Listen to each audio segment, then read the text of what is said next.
Hello and welcome to Between the Chalk Lines' first special interview episode, and we'll also be doing the weekly wrap-up. But first, going over the Kash Shaikh interview. He is the president and CEO of the Baseball United League based out of Dubai. They are focused on South Asia and Middle Eastern countries.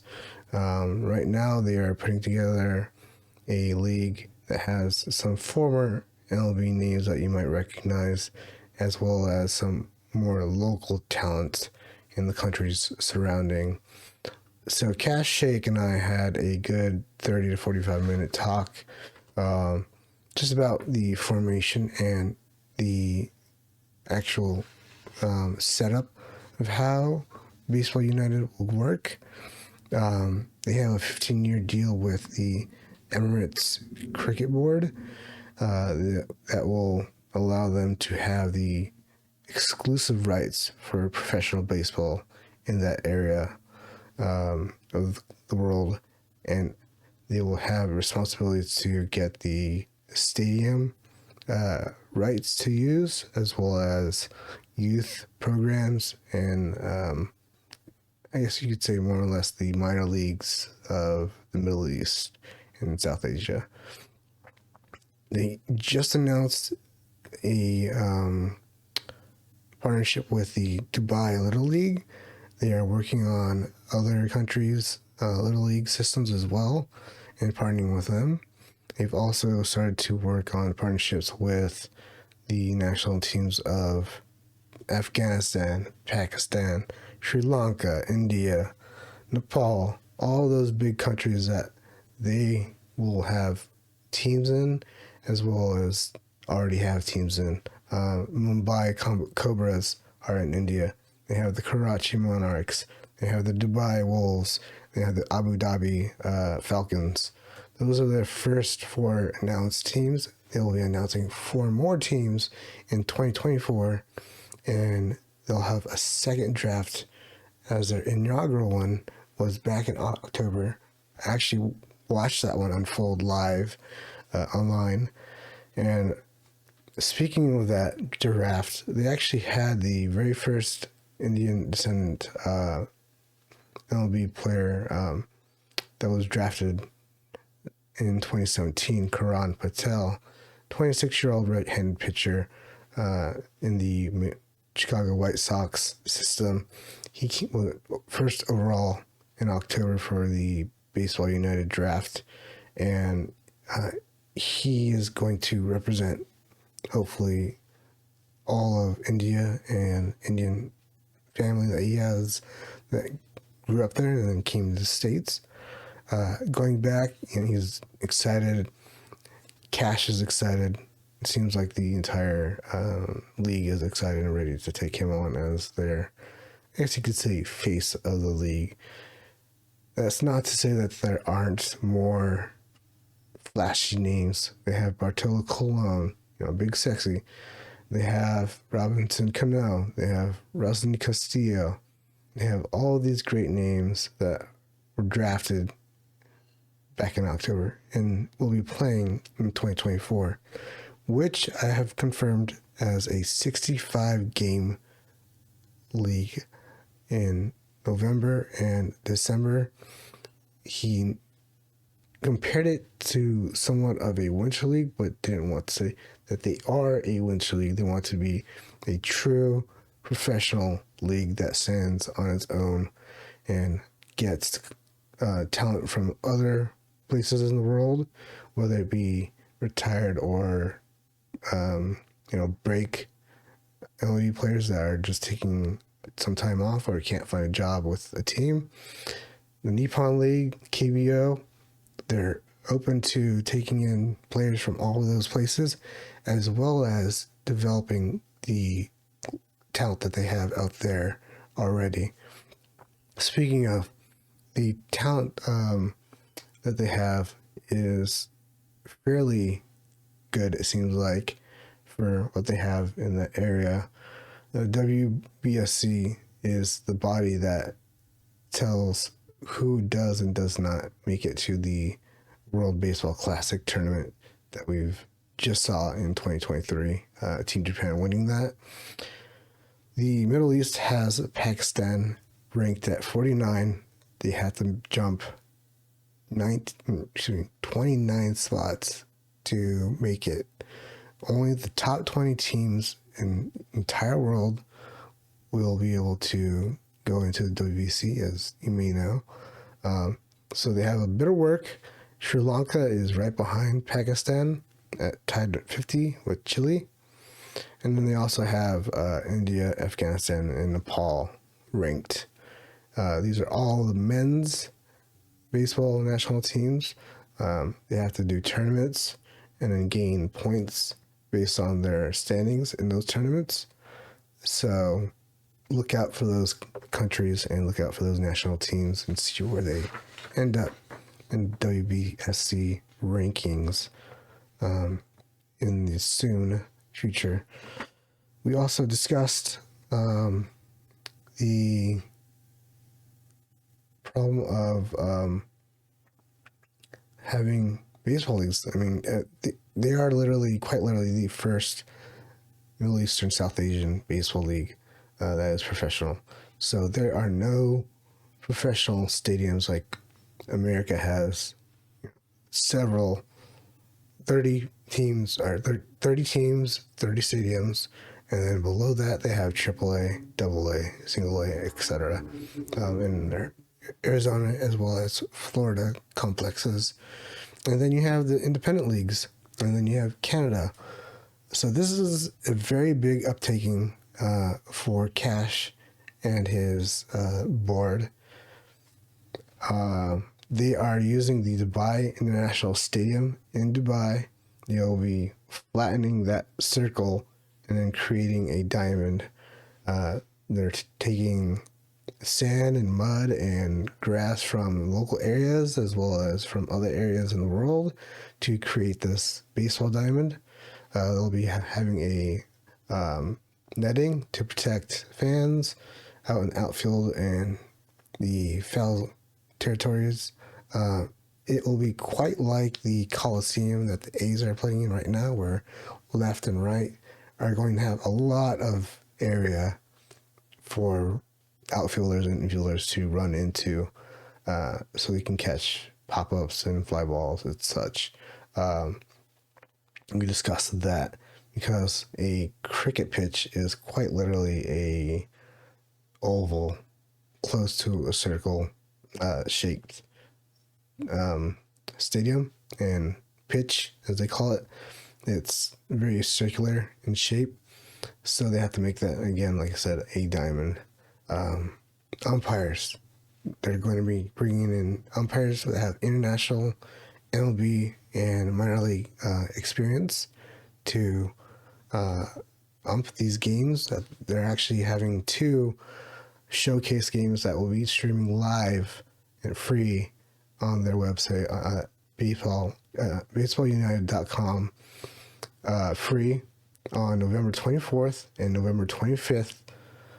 They also have tickets if you're in Dubai or in the Middle East watching this or listening to this podcast. I just want to say thank you if you are in that area. But tickets are available. They're going to be streaming on other platforms, he told me. He didn't quite say what, but he said that there'll be platforms that we know about as Americans and on the state side, as well as giving the announcement for 4 more teams in 2024 soon, next month or so. So they're going to have 4 more teams, and they'll draw from that in a second draft from their current player pool, which they will be increasing. They'll be adding more players to their player pool, which was about 200 players or so. And they drafted 80 already in the first draft. So that was cut in half quite quickly. Basically, the cream of the crop, per se. And I asked them if they would be interested in expanding beyond just men's baseball. He said that currently with the 15-year deal, although that is a long time, if you look at MLB baseball, that history is almost 2 centuries long worth of work that has been put into Major League Baseball, the American League and the National League. There are some rules that I found out that will be implemented into this league. They will have the universal DH, so there is no worry about 2 leagues and one league not having a DH and the other having it. So he joked around with me in the showcase. We might have Bartolo Colon pitching, 2 innings and then pinch hit later on. That is a possibility. And then I asked him if they already had any 2-way players drafted or in the player pool, and he said that he does not know of any that are placed as 2-way players in their list. It's strictly just position players and pitchers as of now. And going back to women, he said that if there is any woman that is just as good or better as any of the other players in their player pool, they will be more than happy to take them on. So, ladies, if you're listening to this or watching it and you think you have it in you to play ball with these guys, I say go for it. It's your chance. You got to start somewhere. And Major League Baseball has not been very open to the fact of adding women. I've seen maybe 1 or 2 young ladies join the international free agent list, and none of them have been signed. And we've seen a few women get managing jobs. We've seen front office. That's not something that's a problem. It's the player side. So if Baseball United is open to taking on someone that has the talent and the capabilities, I would be ecstatic to see a woman being in professional baseball, besides maybe indie league or minors or something. I think it's just the indie league that we've seen maybe 1 or 2 female players break the barrier. But moving on, they do have some honorary GMs and honorary managers whom they don't have signed to long-term contracts. So Kash is hoping that these managers and GMs do stay on and continue to help grow these teams and help these young men, or some older men in the case of 50-year-old Bartolo Colon, grow. I think his focus is mainly the talent that is in front of them in the Middle East and South Asia. As I said, they have a few rules up their sleeve that he said Major League Baseball would never do. So I'm looking out for that. And he also said that they will not be having the ghost runner at second, which I know a lot of people disliked. And they will not be having the pitch clock, which I know a lot of people disliked as well. So if you weren't a fan of the pitch clock and ghost runner and extra innings, Baseball United is the league for you. If you have the time and you want to watch the games, go for it. I know that I'm already rooting for the Mumbai Cobras because they have Andrelton Simmons from several teams before. He played for the Angels, Braves, and other teams. He's Gold Glove winner, Platinum Glove winner. Can't wait to see him on the field out there. Also, obviously, Bartolo Colon for the Monarchs. He was drafted by them. Can't wait to see him pitch again and see how he does. They have now what is called the GOAT Wall, more or less. These are all part owners and or honorary GMs of the teams that are listed so far in the name of Barry Larkin, Mariano Rivera, Adrian Beltre, Ellis Andrews, Felix Hernandez, Nick Swisher, Robinson Cano, Ryan Howard, Robinson Chirinos, Bartolo Colon, Hanley Ramirez, Matt Barnes, Shane Victorino, and Albert Pujols, the machine himself, who will be their ambassador for the whole world, more or less. I know he'll be doing a lot of work in the DR in Latin American countries, but he is their global ambassador. So he has a lot on his plate, and he is currently in Dubai at the moment. I also know that they are planning on having 3 more stadiums, not just the Dubai International Stadium in Dubai, planned to partner with and then turn it into a baseball diamond for baseball use in the 2024 season that is coming up in November. And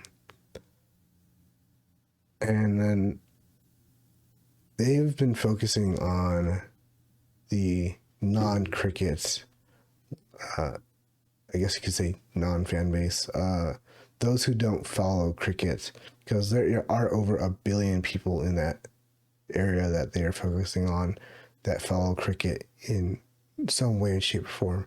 But there are also thousands upon thousands of people who follow stateside baseball, or Japan baseball, or Korean baseball, that they're going to try and market to and say, hey, look, we have a league of our own.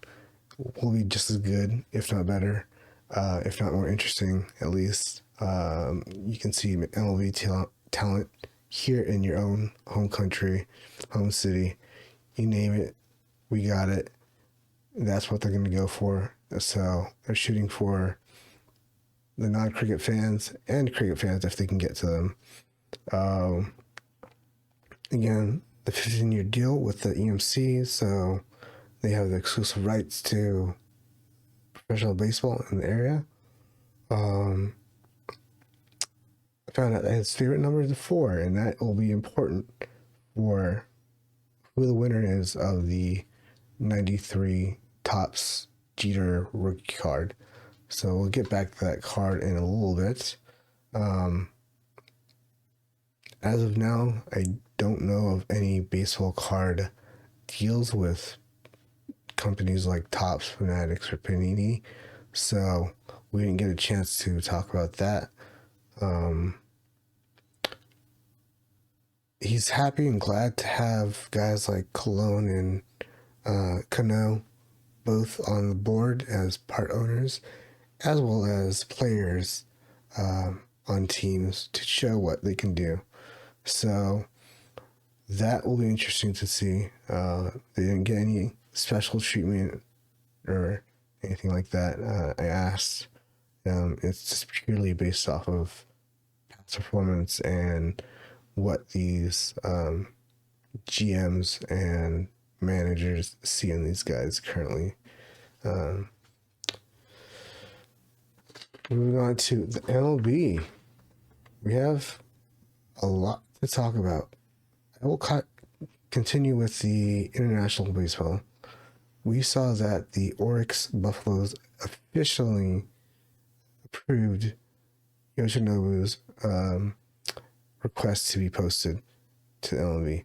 So Oryx Buffaloes will be posting Yamamoto to the MLB when they can get that paperwork done. I believe everyone knew this was coming. It was talked about nonstop the last several weeks. I talked about it, I wrote about it. I'll link the article down in the description, as well as the description for the podcast. And once that happens, he gets a 45-day window to sign with an MLB team.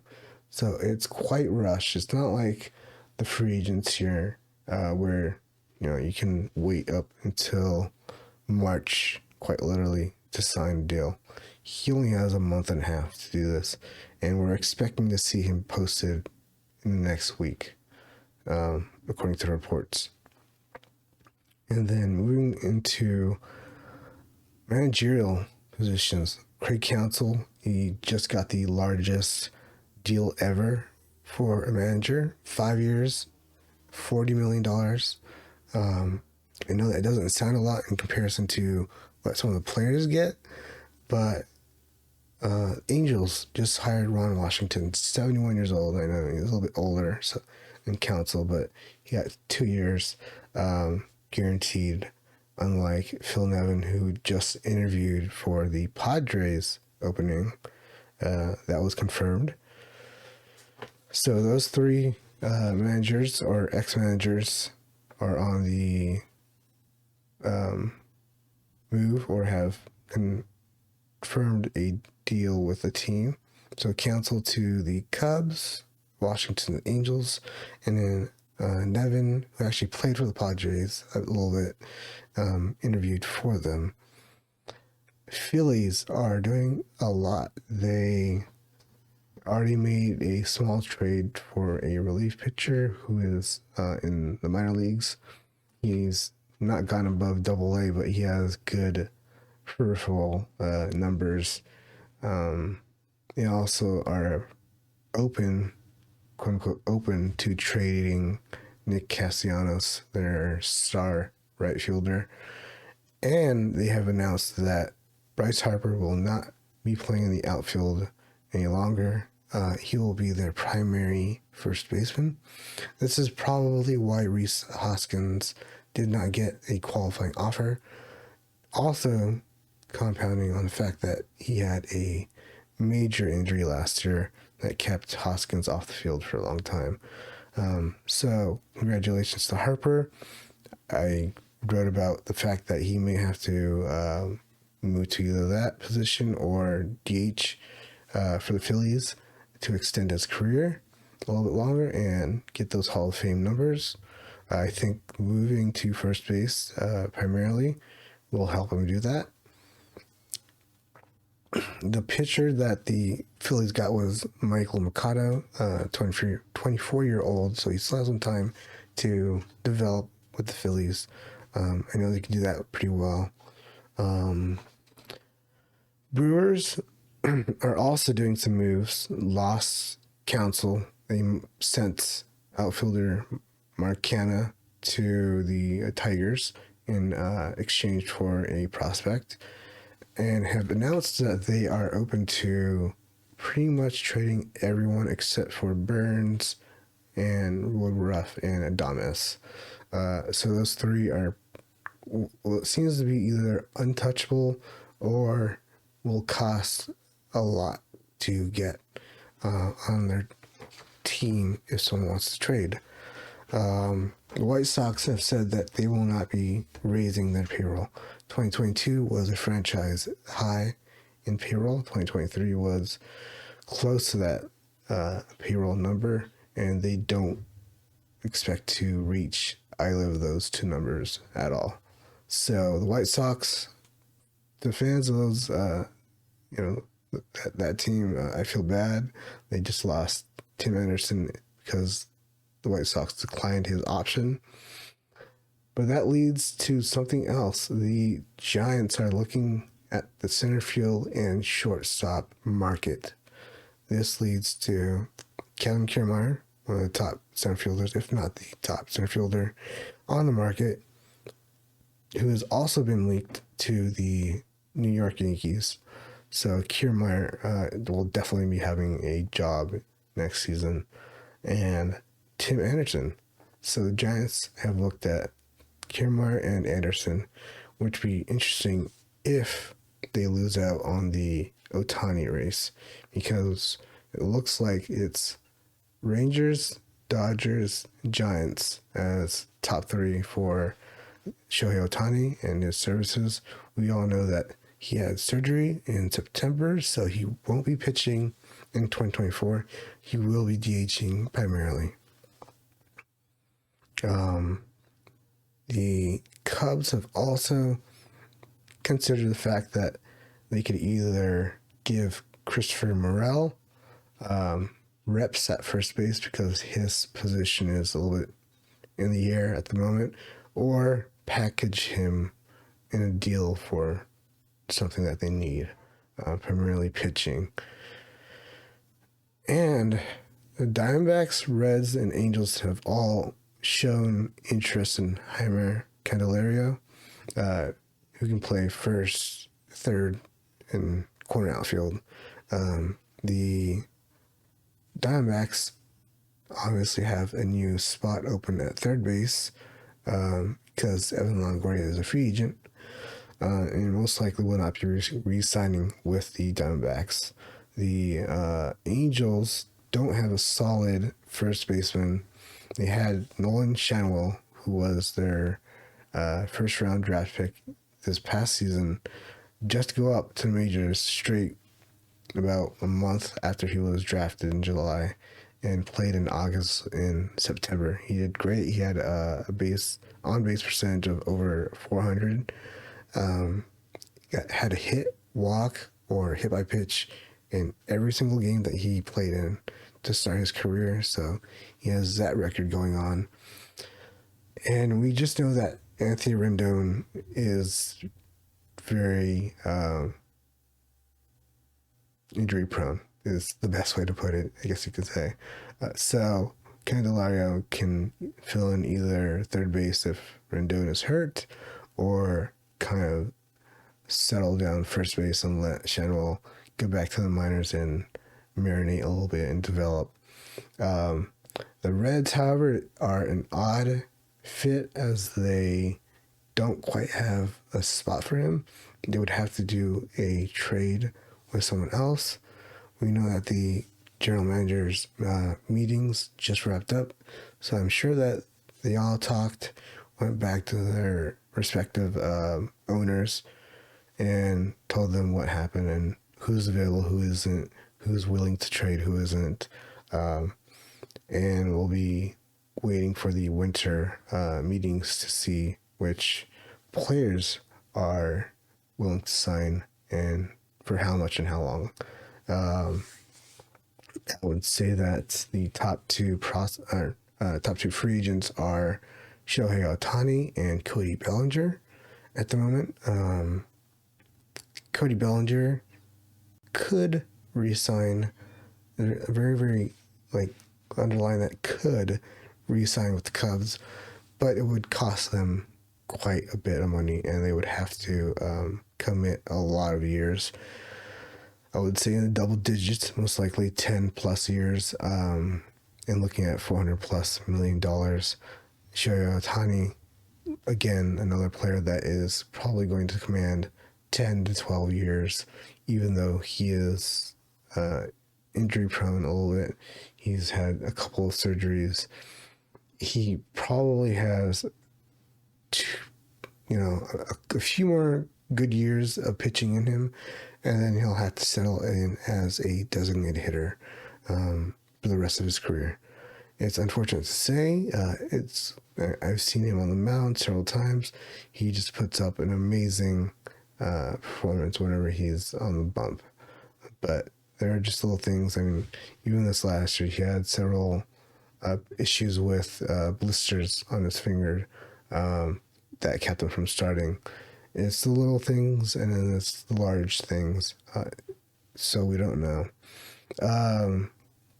One last bit on the managing and coaching side.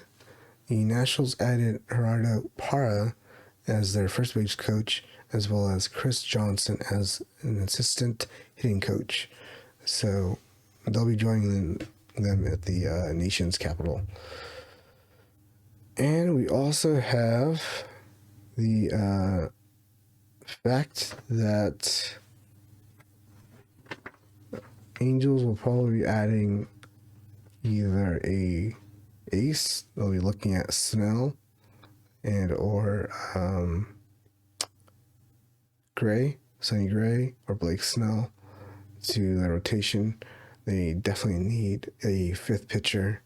They don't have a full rotation, and they also do need help at, as mentioned before, first base and in the bullpen.